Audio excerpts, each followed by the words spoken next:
Abantu bakithi bakhala ke ikakhulu ndizwile abaningi isixoxe labo i-transport asisekho amazuko akwanisa ukuthwala abantu njalo abantu bayaminyaniswa amazuko lapha nginomfowethu lapha igama bani?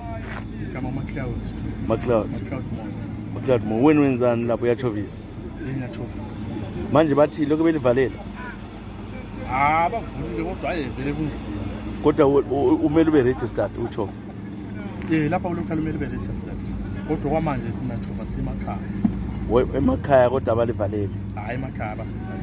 Okay, so izuka uyanga buyethology yelupana izuka iyahamba elupana ona lo ngingeke. Okay, so lokho kwakhitshwayo lokho i-lockdown ibusiness injani?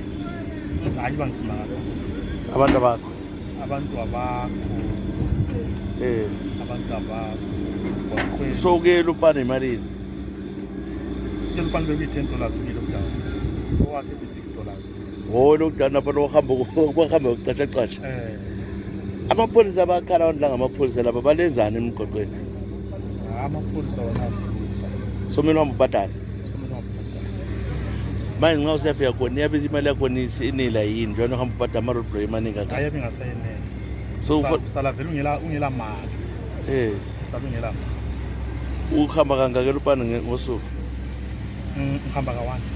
Uyalala khona? So usuyaphuma kalesi? Hayi baphumile izinto ngiyagula nyanga okay, uzabuyela wena uzahamba kusasa? Uzwana? Okay, so ibunzima elihlangana labo njengabatshayeli? Ibunzima elihlangana labo amapholisa imali bayifuna. Kodwa uqale engasekho amapholisa la sephendukiswe mbalana? Uqale engasekho kanti semaningi kakhulu. Lapha athi sibona lo mgwaqo uyalungisa liphuma njani kona? Lapha siyakhona ukuphuma vacat park eganga uyethola abanye phambili weqi road block yini? Uyethola enye phambili udizi udlule futhi uzefikela upana? Nxa uzelupana mangama road block ekhaya? Ngaba yi-5. Uchiya malini? Lockdown besichiya $10. $20, sometimes $30. Manje wenzini ufika khona emoto yakho? Ayabungela mali vele apana kuhambisa abantu nje ukuthi just nje wabebhadela. Kanti ungazibatshela indlo kwenye road block abazwisisi? Hayi abazwisisi.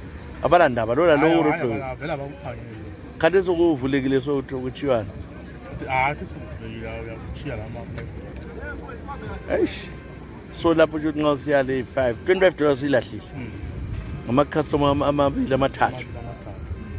Ubuya futhi same thing? Every day? Hayi noma kunzima lokho.